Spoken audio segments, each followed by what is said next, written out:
먼저 말씀하셔야 되니까 우리 유족회장님 먼저 하시고 그다음에 유족회장님 먼저 하실 건가요? 네네네.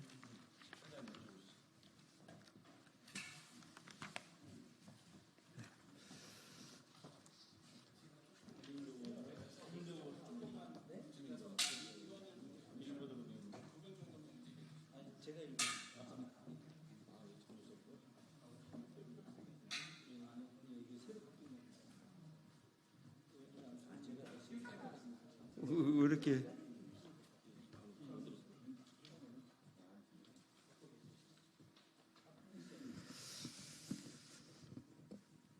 네, 반갑습니다.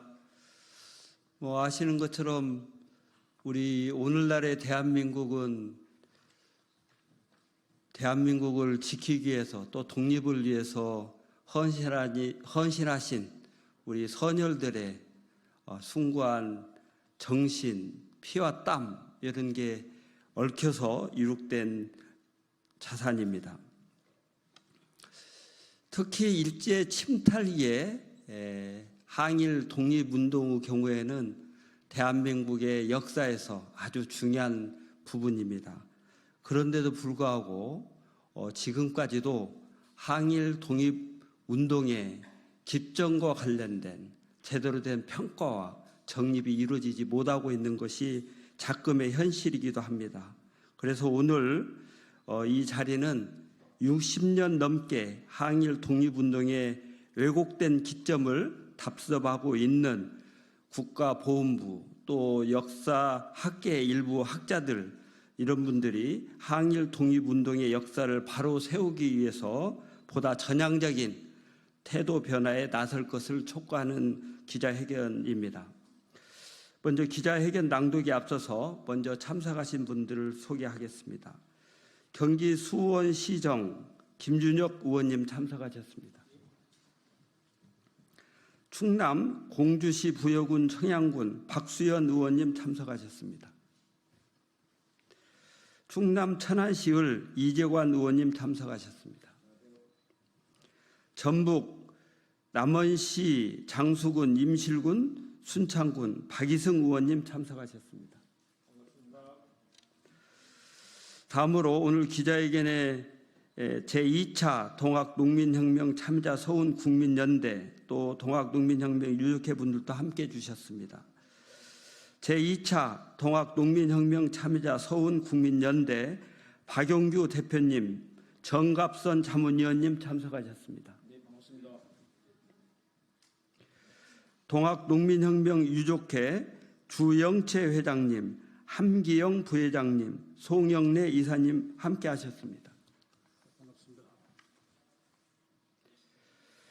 광주 동학농민혁명 유족회 강성진 회장님, 또 광주 동학농민혁명 기념사업회 사무처장 고호석 사무처장님 함께하셨습니다.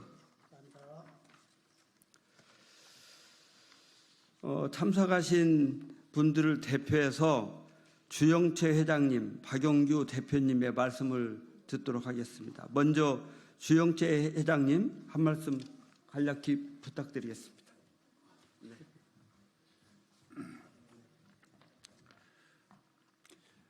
반갑습니다. 사단법인 동학농민혁명 유족회 현재 회장을 맡고 있는 주영채입니다.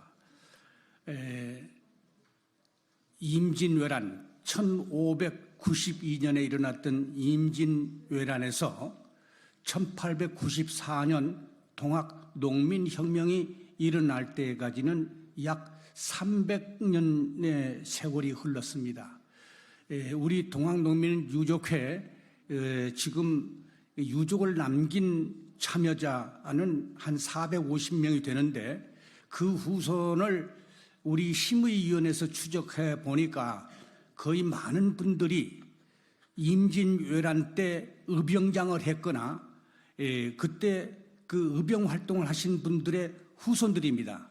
30년을 이 한 대로 꼽아보면은 이 300년을 흘러보면 약 11대에서 10대 정도가 됩니다. 이런 면을 생각할 때 임진왜란 때 의병 활동을 하신 그런 분들의 유전자가 그대로 흘러내려와서 1894년에 동학농민군들이 일본군을 향해서 대일항전 전쟁을 항거를 했던 것 아닌가, 이런 생각을 해보게 됩니다. 우리들이 평상시 알고 있기로는 1894년 동학농민혁명을 그 농민군들이 싸운 것으로 알고 있는데, 그때 임진왜란 때는 우리 조선의 관군과 의병들이 힘을 합쳐가지고 일본군들을 물리쳤습니다. 그러나 300년 후에 동학농민혁명 때는 우리 조선의 관군들과 일본군들이 힘을 합쳐서 우리 조선의 의병들을 몰살시켰습니다. 지금 우리들이 알고 있기는 우리 동학농민혁명군들이 관군과 싸운 거로 알고 있는데, 관군과 싸운 것은 동학농민혁명 제1차 동학농민혁명 때입니다. 그것은 제1차 동학농민혁명은 5, 6월에까지 하고 6월 달에 전주 화약으로 완전히 해산을 했습니다. 그리고 돌아가서 농사를 지었습니다. 그러나 일본군들이 1894년 6월 달에 경복궁을 침범해가지고 한국을 침범했기 때문에 다시 동학농민혁명군들은 9월 달에 재봉기를 해서 창의소를 세우고 의병을 일으켜가지고 일본군들을 상대로 싸웠습니다. 그때 우리 관군들은 미나미 고시로라는 일본군 육군 소자의 그 지휘 아래서 일거수일투족으로 따라갔기 때문에 옷은 조선 관복을 입었으나 그 사람들은 일본 군대였습니다. 관군과 싸운 일은 없습니다. 그 관군들이 소위 병마절도사, 관찰사, 목사, 이런 사람들이 미나미 고시로를 향해서 하파님, 지금 우리가 어디를 가고 있는데 어떻게 할까요? 누구를 지금 체포했는데 이 사람을 어떻게 처리할까요? 이런 문서가 최근에 일본 야마구치현 현립도서관에서 발견이 되었습니다. 우리는 동학농민혁명사를 새롭게 다시 연구해야 한다고 저는 생각합니다. 이상 제 얘기를 마치겠습니다. 네, 박용규 대표님 한 말씀 부탁드립니다.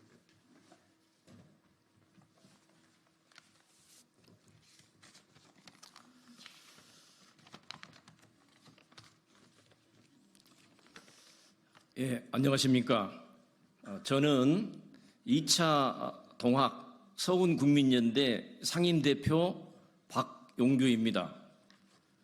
존경하는 국회의원님들께서 항일 독립운동 기점 정립을 위한 기자회견을 열어주어 매우 고맙게 생각합니다. 기존의 독립운동의 기점이 되는 국권 침탈 사건은 을미사변이었습니다. 민비시의 사건이라고 불리고 있습니다. 그래서 독립운동의 시작이 1895년 을미의병이었습니다. 그런데 역사학계의 연구 성과에 의해 1990년부터 독립운동의 시작이 바뀌었습니다. 새 독립운동의 기점이 되는 역사적 사건은, 국권 침탈 사건은 1894년 경복궁 점령 사건이었습니다.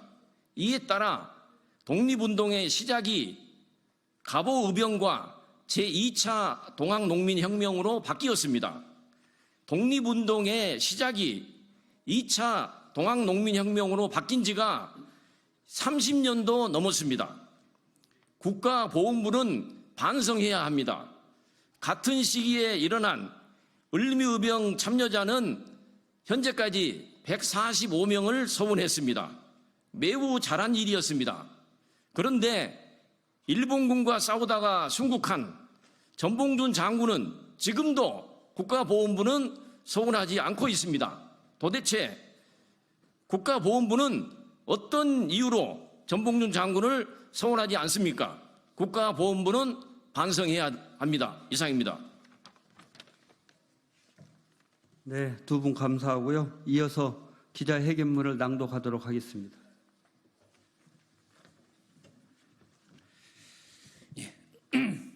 수원 정지호 국회의원 김준혁입니다. 기자회견문을 낭독하겠습니다. 항일 독립운동의 역사를 바로 세울 수 있도록 항일 독립운동의 기점 정립에 국가보훈부의 전향적인 태도 변화를 촉구한다. 국사가 망하지 않으면 국호는 살아있으므로 그 나라는 망하지 않는다. 대한민국 임시정부 제2대 대통령으로서 일제강점기 당시 독립운동에 앞장섰던 독립운동가 백압 박은식 선생님께서 1915년에 발간한 한국 통사의 한 구절입니다. 역사를 잊은 민족에게 미래란 없기에 대한민국의 유구한 역사를 잊지 않고 기억하며 우리의 역사를 정립해 미래 세대에게 올바르게 계승하는 일은 아무리 강조해도 지나치지 않습니다. 그러나 우리는 지금 항일 독립운동의 역사를 제대로 알고 있지 못합니다. 정부 역시 항일 독립운동의 역사를 바로 세우는 일을 방기한 채 일제 식민사관 역사학자들의 논리를 60년 넘게 답습하고 있습니다. 늦었지만 지금이라도 항일 독립운동의 역사를 바로 세우기 위해 항일 독립운동의 왜곡된 기점을 제대로 바로 잡아야 합니다. 국권 침탈의 기점이 된 사건이 무엇인지, 국권 침탈의 항거한 운동이 어떤 사건부터 시작하였는지를 제대로 정립해 민족 정기를 제대로 선양해야 합니다.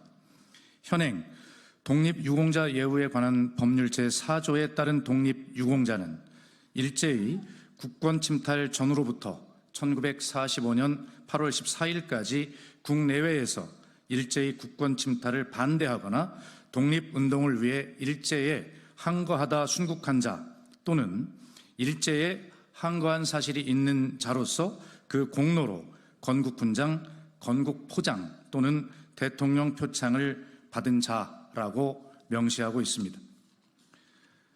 일제의 국권 침탈은 1905년 우리나라의 외교권을 빼앗긴 을사늑약으로 보고 있는 것이 일반적이지만 법률에서 일제의 국권 침탈 전후라는 모호한 표현을 사용해 그 시기가 명확하게 정의되지 않고 있습니다. 일제 침탈기 항일 독립운동은 크게 두 가지로 구분됩니다. 국권이 현저하게 침해받았을 때 이를 수호하기 위한 국권 수호 운동과 국권이 침탈된 후 국권을 되찾기 위한 국권 탈환 운동이 그것입니다.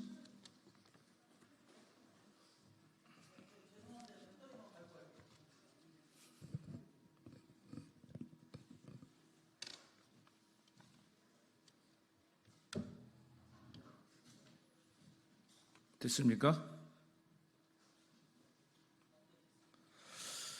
남원장수 임시순창 국회의원 박희승입니다. 실제 1905년 을사늑약을 체결하기 전인 1894년 일제는 조선왕조의 왕궁인 경복궁을 기습 점령하고 고정을 감금하는 등 국권을 침탈하였으며 이어 1895년에는 명성 황후를 시해하는 을미사변을 일으켰습니다. 이 모두 국권이 현저하게 침탈받았던 준식민 상태였습니다.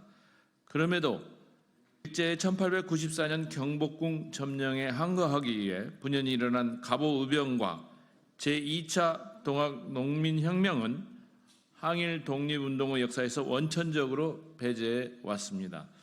그러면서 정작 같은 시기인 을미의병은 항일 독립운동으로 인정해 독립유공자로 서운하는 모순되고 편향된 공적심사가 지금까지 이어지고 있습니다.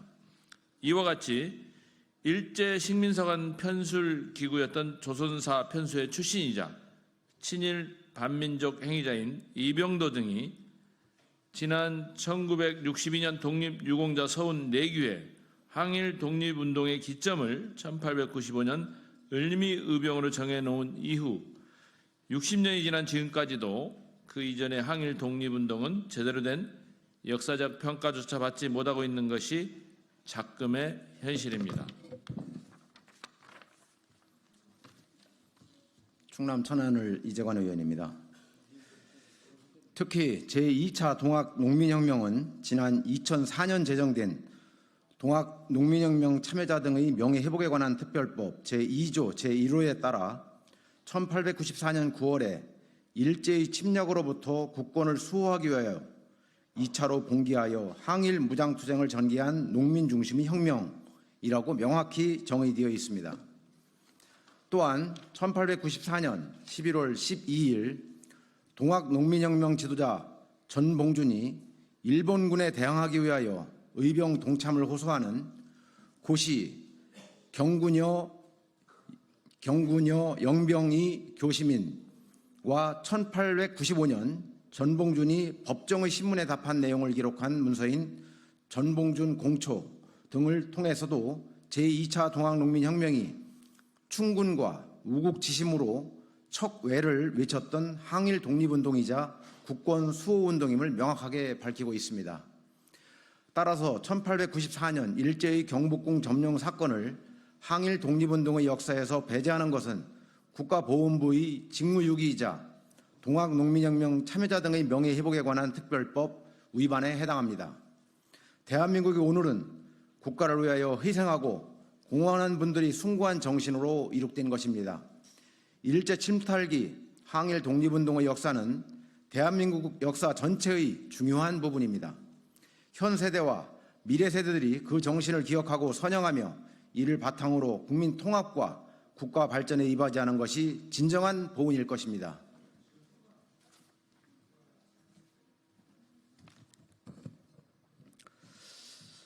우리의 독립과 주권 회복을 가능하게 만들었던 항일 독립운동의 정신과 가치를 현재는 물론 미래까지 유지 개성될 수 있도록 모두가 뜻을 모아야 합니다. 이에 국가보훈부에 강력히 촉구합니다. 하나, 국권이 현재의 침탈받았던 1894년 일제의 경복궁 점령 사건을 항일 독립운동의 기점으로 바로잡아 왜곡된 항일 독립운동의 역사를 바로 세우는 일에 국가보훈부는 앞장서라. 하나, 왜곡된 항일 독립운동의 역사를 지금까지 견제하고 있는 일제 식민사관 역사학자들과 이에 동조하는 역사학자들을 국가보훈부의 서훈 공적심사위원회에서 즉각 해촉하라. 하나, 국가보훈부의 서훈 공적심사위원회가 편파성에서 벗어나 논의의 객관성을 담보할 수 있도록 독립운동사 전공자 등의 균형된 참여를 보장하라. 국가보훈부와 국민의힘은 항일 독립운동의 진정한 가치와 의미가 되새겨질 수 있도록 항일 독립운동의 기점과 역사 정립의 전향적인 태도 변화를 촉구합니다. 2024년 8월 6일 김윤덕, 김준혁, 민영배, 복귀왕, 박수현, 박이승, 서삼석, 안호영, 윤준병, 이성윤, 이원택, 이재관, 정동영 국회의원, 동학농민혁명 유족회, 제2차 동학농민혁명 참여자 서훈국민연대, 사단법인 동학농민혁명 개성사업회 이상입니다. 네, 감사합니다.